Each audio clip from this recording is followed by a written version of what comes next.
നാരായണീയം ഒരു കൈയിലെടുത്തുകൊണ്ടും മറുകൈയിലുള്ള നറുവെണ്ണ നുകർന്നുകൊണ്ടും തന്നാശ്രിതർക്ക് തുണയായി വിളങ്ങിടുന്ന നാരായണീയ ഗുരുവായൂരപ്പ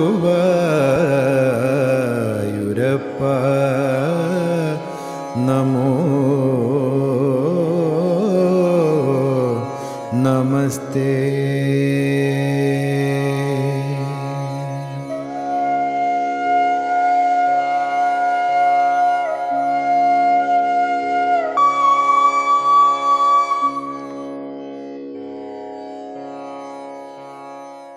ഓം നമോ നാരായണായ. ദശകം 82 ബാണയുദ്ധം. ആദ്യത്തെ ശ്ലോകം സ്രഗ്ധര വൃത്തത്തിലാണ്. ഈ ഒരു ദശകത്തിലും വൃത്തങ്ങൾ മാറി മാറി വരുന്നുണ്ട്. പ്രദ്യുമ്നഃ രഗ്മിണേയഃ സഹ ഖലു തവ കലാ ശംബരേണ ആഹൃതഃ തം ശംബരേണാഹൃതസ്തം ഹത്വാ രത്യാ സഹ ആപ്തഃ സഹാപ്തോ നിജപുരം അഹരത് നിജപുരമഹരത് രുക്മികന്യാം ച ധന്യാം തത്പുത്രഃ അധ അനിരുദ്ധഃ തത്പുത്രോ അധ അനിരുദ്ധോ ഗുണനിധിഃ അവഹത് ഗുണനിധിരവഹത് രോചനാം രുക്മിപൗത്രീം. തത്ര ഉദ്വാഹേ തത്രോദ്വാഹേ ഗതഃ ത്വം ഗതസ്ത്വം ന്യവധി മുസലിനാ രുക്മ്യപി ദ്യൂതവൈരാത്. തവ കല, ഭഗവാനെ അങ്ങയുടെ അംശജാതനും രൗഗ്മിണേയഃ രുക്മിണിയുടെ പുത്രനും ആയ സഹ പ്രദ്യുമ്നഃ ഖലു ആ പ്രദ്യുമ്നൻ ആകട്ടെ. ഈ പ്രദ്യുമ്നൻ കാമദേവന്റെ അവതാരമായിട്ടാണ് പറയുന്നത്. മുമ്പ് കാമദഹനം കഴിഞ്ഞപ്പോൾ രതീദേവി ശിവന്റെ നിർദ്ദേശമനുസരിച്ച് ഭർത്താവിനെ തിരികെ കിട്ടുവാനായിട്ട് ശംബരാസുരന്റെ ഗൃഹത്തിൽ പാർത്തു വന്നിരുന്നു. അപ്പൊ ഈ ശംബരാസുരനെ കാമദേവൻ വധിക്കും എന്ന് അറിയാവുന്ന ആ ശംബരാസുരൻ ഈ കാമദേവന്റെ പുനർജന്മം പ്രദ്യുമ്നനായിട്ട് ശ്രീകൃഷ്ണന്റെ മകനായിട്ട് ജനിച്ചിട്ടുണ്ട് എന്നറിഞ്ഞപ്പോൾ ആ കുഞ്ഞിനെ 10 ദിവസം മാത്രം പ്രായമായ ആ കുഞ്ഞിനെ പ്രസവ ഗൃഹത്തിൽ വെച്ചിട്ട് ശംബരേണ ആ ശംബരാസുരനാൽ ആഹൃതഃ അപഹരിക്കപ്പെട്ടു. എന്നാൽ ഈ കുട്ടിയെ ശംബരൻ എന്ത് ചെയ്തു? സമുദ്രത്തിൽ എറിഞ്ഞു. ആ സമുദ്രത്തിൽ എറിഞ്ഞ കുഞ്ഞിനെ ഒരു മത്സ്യം വിഴുങ്ങി. ഇതേ മത്സ്യം പിന്നീട് മുക്കുവന്മാരാൽ പിടിക്കപ്പെട്ടിട്ട് ആ ശംബരാസുരന് തന്നെ കൊണ്ടുകൊടുത്തു. എന്നാൽ ശംബരാസുരന് മനസ്സിലായിട്ടില്ല താൻ സമുദ്രത്തിൽ എറിഞ്ഞ് കൊല്ലാൻ നോക്കിയ കുഞ്ഞാണ് ഇതെന്ന് ശംബരാസുരന് അറിയില്ലായിരുന്നു. അപ്പൊ ശംബരാസുരന്റെ ആ കൊട്ടാരത്തിൽ ദാസിയായിട്ട് ഈ രതീദേവി കാമദേവന്റെ ഭാര്യയായ അതായത് കാമദേവന്റെ ശരീരം നശിച്ചെങ്കിലും അപ്പോഴും രതീദേവി ഭാര്യയായിട്ടുണ്ടായിരുന്നു. അതാണ് നേരത്തെ പറഞ്ഞത്, ശിവന്റെ നിർദ്ദേശം അനുസരിച്ചാണ് ശംബരാസുരന്റെ കൊട്ടാരത്തിൽ വന്ന് ദാസിയായിട്ടിരിക്കുന്നത്. അപ്പൊ ഈ മായാവതി എന്നു പേരായ ആ ദാസിയുടെ കയ്യിൽ തന്നെ ഈ കുഞ്ഞ് വന്നുപെട്ടു. അങ്ങനെ ആ കുഞ്ഞിനെ ഈ രതീദേവി, അതായത് മായാവതിയായിട്ടുള്ള ആ രതീദേവി വളർന്ന് ഒരു സുമുഖനായ യുവാവായപ്പോൾ, സാധാരണഗതിയിൽ വളർത്തമ്മയാണ് ഈ മായാവതി. പക്ഷെ മായാവതിക്ക് എന്താണെന്നറിയില്ല, താൻ വളർത്തിയ ആ കുഞ്ഞിനോട് പ്രണയമായിരുന്നു തോന്നിയത്. അപ്പൊ മായാവതി സ്വയം തന്നെ ശാസിക്കുന്നു, ഇതെന്താണ് ഇങ്ങനെ, എന്തൊരു തെറ്റാണ്, എന്തൊരു പാപമാണ് താൻ ഈ ചെയ്യുന്നത്.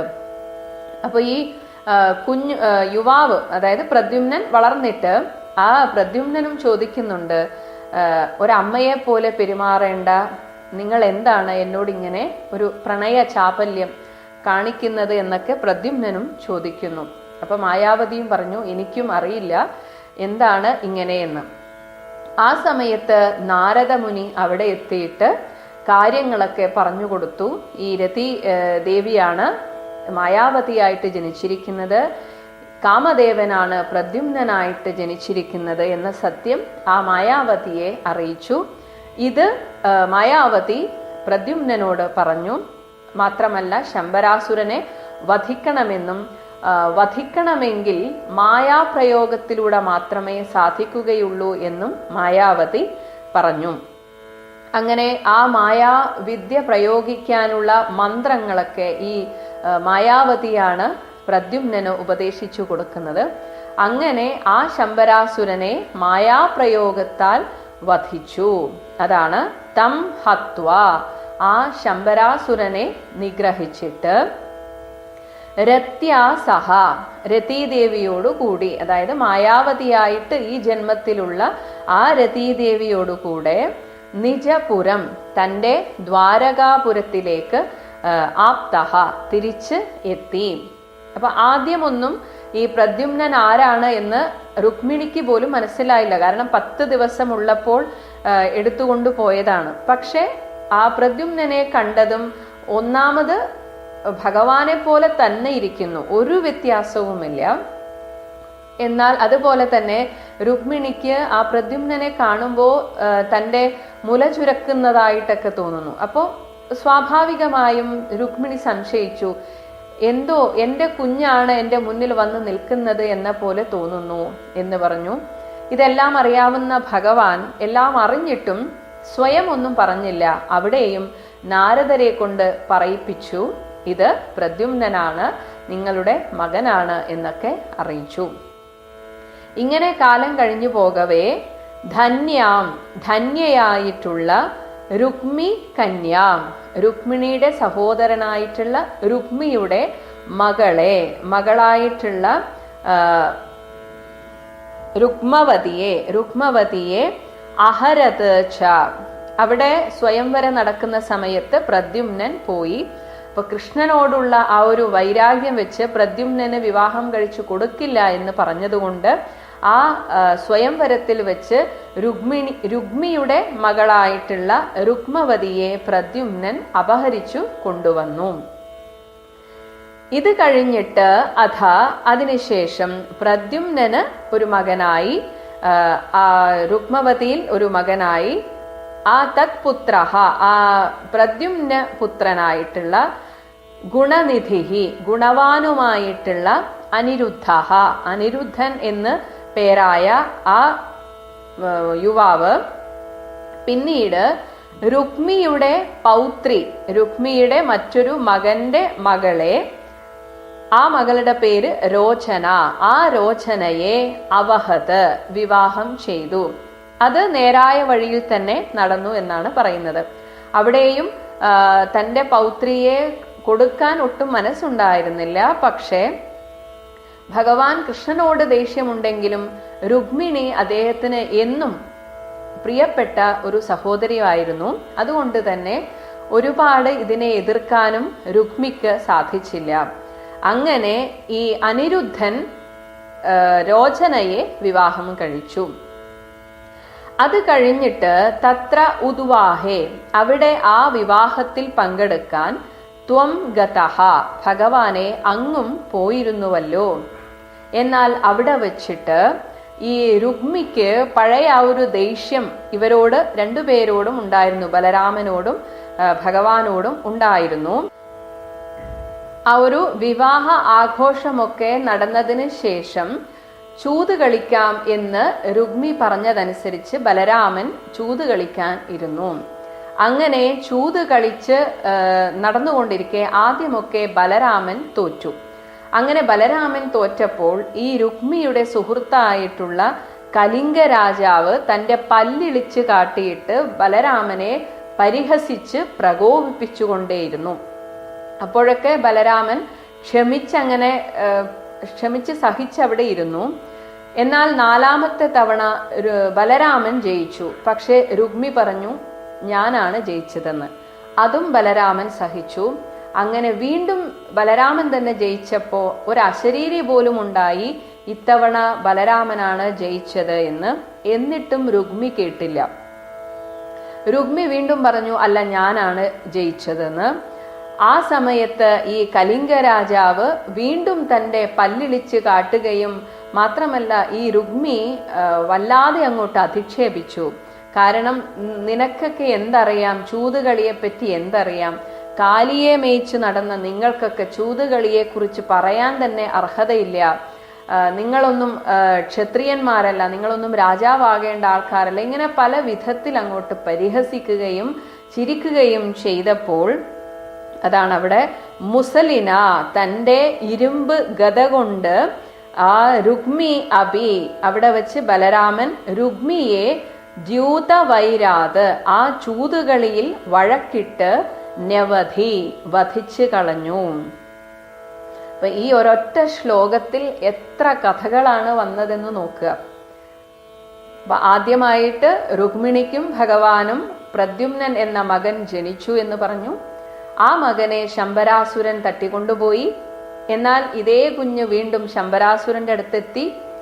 ആ ശംബരാസുരന്റെ കൊട്ടാരത്തിലെ ദാസിയായിട്ട് രതീദേവി പുനർജനിച്ച മായാവതി അവിടെ ഉണ്ടായിരുന്നു. ആ മായാവതി ഈ കുഞ്ഞിനെ വളർത്തി. ഈ പ്രദ്യുമ്നൻ കാമദേവന്റെ പുനരവതാരമായിരുന്നു. അതുകൊണ്ട് തന്നെ ഈ രതീദേവിക്ക് പ്രദ്യുമ്നനിൽ പ്രണയമുണ്ടായി.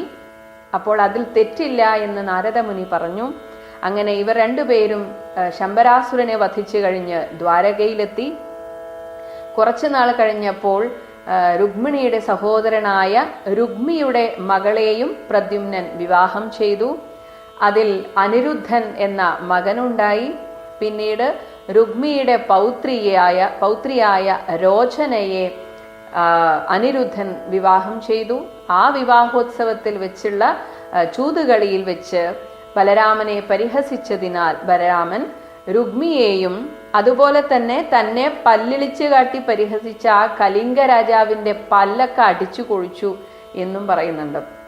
അപ്പൊ അങ്ങനെ അവിടെ വെച്ചിട്ട് രുക്മിയെയും കൊന്നിട്ട് പിന്നീട് എല്ലാവരും തിരിച്ച് ദ്വാരകയിലേക്ക് വന്നു എന്നാണ് പറയുന്നത്. ദശകം 82. ഓം നമോ ഭഗവതേ വാസുദേവായ. ഓം ശ്രീകൃഷ്ണ പരമാത്മനേ നമഃ. ഓം പ്രദ്യുമ്നോ രുക്മിണേയ സ ഖലു തവ കലാശംഭരേണാകൃതസ്ഥം ഹത്വാ രത്യാ സഹാപ്തോ നിജപുരമഹരത് രുക്മികന്യാം ച ധന്യാം തത്പുത്രോധാനിരുദ്ധോ ഗുണനിധിരവകദ്രോചനാം രുക്മിപൗത്രീം തത്രോദ്വാഹേ ഗദസ്ത്വം ന്യവധി മുസലിനാ രുക്മ്യപിദ്യൂതവൈരാത്. ഹരിശരണം. എല്ലാ സജ്ജനങ്ങൾക്കും പ്രണാമം. മേൽപ്പത്തൂർ നാരായണ ഭട്ടതിരിപ്പാടിനും വേദവ്യാസ ഭഗവാനും ശ്രീ ഗുരുവായൂരപ്പനും നമസ്കാരം. എല്ലാ ഗുരുജനങ്ങളെയും പൂർവികരെയും സ്മരിക്കുന്നു. കുടുംബദേവത, പരദേവത, ഗ്രാമദേവത അവരെയൊക്കെ സ്മരിക്കുന്നു. വളരെ ശ്രേഷ്ഠമായ നാരായണീയ സ്തോത്രകാവ്യത്തിൽ കൂടി സഞ്ചരിക്കുകയാണ് നമ്മൾ. ദശകം 82 ഭഗവത് ലീലകൾ വളരെ രസകരമായി വിവരിക്കുന്ന ഭാഗവതവും അതിൻ്റെ സംക്ഷിപ്തരൂപമായി വരുന്ന നാരായണീയവും ശ്രദ്ധേയമാണ്. 82 ദശകത്തിലെ 1-ാം ശ്ലോകം വളരെ രസകരമാണ്. ഭഗവത് ലീലാകഥാസന്ദർഭങ്ങളെ വളരെ അധികം കാര്യങ്ങളെ ഒന്നിച്ച് യോജിപ്പിച്ചുകൊണ്ടാണ് ഒന്നാം ശ്ലോകം വരുന്നത്. ഇതിൽ ശ്രദ്ധിക്കേണ്ട കാര്യം ഒന്നാണ്. അതായത് രുക്മിണി വിവാഹത്തിന് ശേഷം രുക്മിണിക്ക് ഒരു പുത്രനുണ്ടായി. ആ പുത്രൻ്റെ പേരാണ് പ്രദ്യുമ്നൻ. ശംബരാസുരൻ എന്നൊരു ഉണ്ടായിരുന്നു. അദ്ദേഹത്തിൻ്റെ മരണം ശ്രീകൃഷ്ണ ഭഗവാന്റെ പുത്രൻ്റെ കൈകൊണ്ടായിരിക്കും എന്ന് ഒരു ശാപം ഉണ്ടായിരുന്നു. അതറിഞ്ഞ ശംബരാസുരൻ സൂതിഗൃഹത്തിൽ നിന്ന് തന്നെ പ്രദ്യുമ്നനെ എടുത്തുകൊണ്ടുപോയി കടലിൽ കൊണ്ടിട്ടു, തൻ്റെ മരണം ഇല്ലാതാക്കാനായിട്ട്. ആ കടലിൽ വീണതായ ആ പിഞ്ചു കുഞ്ഞിനെ ഒരു മത്സ്യം വിഴുങ്ങി. ആ മത്സ്യത്തിനെ മുക്കുവൻ പിടിച്ച് ശംബരാസുരൻ്റെ തന്നെ കൊട്ടാരത്തിൽ കൊണ്ടുകൊടുത്തു. ആ കൊട്ടാരത്തിൽ അവിടുത്തെ പാചകക്കാരിയായിട്ട് ഇരിക്കുന്നത് രതിദേവിയുടെ അവതാരമായിരിക്കുന്ന മായാവതിയാണ്. കാരണം കാമദേവൻ്റെ ദഹനത്തിന് ശേഷം രതിദേവി മഹാദേവനോട് പറഞ്ഞു, എൻ്റെ ഭർത്താവിനെ അവിടുന്ന് അനങ്കനാക്കി തീർത്തു, ഇനി എന്നാണ് അദ്ദേഹത്തിനോട് എനിക്ക് ചേരാൻ സാധിക്കുക, അവിടുത്തെ അനുഗ്രഹം എങ്ങനെയാണ് വരാൻ പോകുന്നത് എന്ന് ചോദിച്ചപ്പോൾ ശ്രീകൃഷ്ണാവതാരത്തിൽ കാമദേവൻ ശ്രീകൃഷ്ണപുത്രനായിട്ട് അവതരിക്കും. ആ സമയത്ത് ആ പുത്രൻ നിന്നെ സ്വീകരിക്കും, അതിനുള്ള സാഹചര്യങ്ങൾക്ക് ഒരുങ്ങി വരുന്നുള്ളത്. അങ്ങനെ ആ ഒരു കഥയാണ് ഇവിടെ ഓർക്കാനുള്ളത്. ഏതായാലും മുക്കുവൻ കൊണ്ടുവന്ന മത്സ്യത്തിനെ പാചകപ്പുരയിലെത്തിച്ചു. ആ മത്സ്യത്തിനെ മുറിച്ചപ്പോൾ മായാവതി സുന്ദരനായൊരു കുഞ്ഞിനെ കണ്ടു, ആൺകുഞ്ഞിനെ കണ്ടു. ആ സമയത്ത് നാരദ മഹർഷി വന്നു എന്ന് പറയുന്നുണ്ട്. നാരദ മഹർഷി പറയുന്നുണ്ട് മായാവതിയോട്, ഈ രതിദേവിയുടെ അവതാരമാണ്, ഈ കുഞ്ഞ് കാമദേവൻ്റെ അവതാരമാണ്, നിനക്കായി വന്നിരിക്കുന്നതാണ്. അതുകൊണ്ട് ഈ കുഞ്ഞിനെ ശ്രദ്ധാപൂർവം ഭക്തിപൂർവം വളർത്തിക്കോളൂ, അത് നന്നായിരിക്കും എന്ന് പറഞ്ഞപ്പോൾ ആ കുഞ്ഞിനെ രഹസ്യമായി തന്നെ മായാവതി വളർത്തി. ആയുധവിദ്യകളൊക്കെ പഠിപ്പിച്ചു, മായാവിദ്യകളും പഠിപ്പിച്ചു. അങ്ങനെ തൻ്റെ ഭർത്താവായിരിക്കുന്ന കാമദേവനെ മറ്റൊരു തരത്തിൽ ശുശ്രൂഷിക്കാനുള്ളതായ അവസരം രതിദേവിക്ക് ഉണ്ടായി. അതിനുശേഷം ആ പ്രദ്യുമ്നൻ ശംബരാസുരനെ യുദ്ധത്തിനായിട്ട് വെല്ലുവിളിച്ച് ആ യുദ്ധത്തിൽ ശംബരാസുരനെ വധിച്ച് രതിദേവിയായിരിക്കുന്ന മായാവതിയെ കൂട്ടിക്കൊണ്ട് ദ്വാരകയിലേക്ക് പോവുകയും ചെയ്തു. രസകരമായ കഥയാണിത്. അങ്ങനെ ദ്വാരകയിൽ മായാവതിയെ കൂട്ടിച്ചെന്നു, അത് രതിദേവിയായി ചെന്നു. അതിനുശേഷം രുക്മിണിയുടെ പുത്രിയുണ്ട്, രുക്മാവതി എന്ന് പറയും. ആ രുക്മാവതിയുടെ വിവാഹം നടക്കുകയാണ്.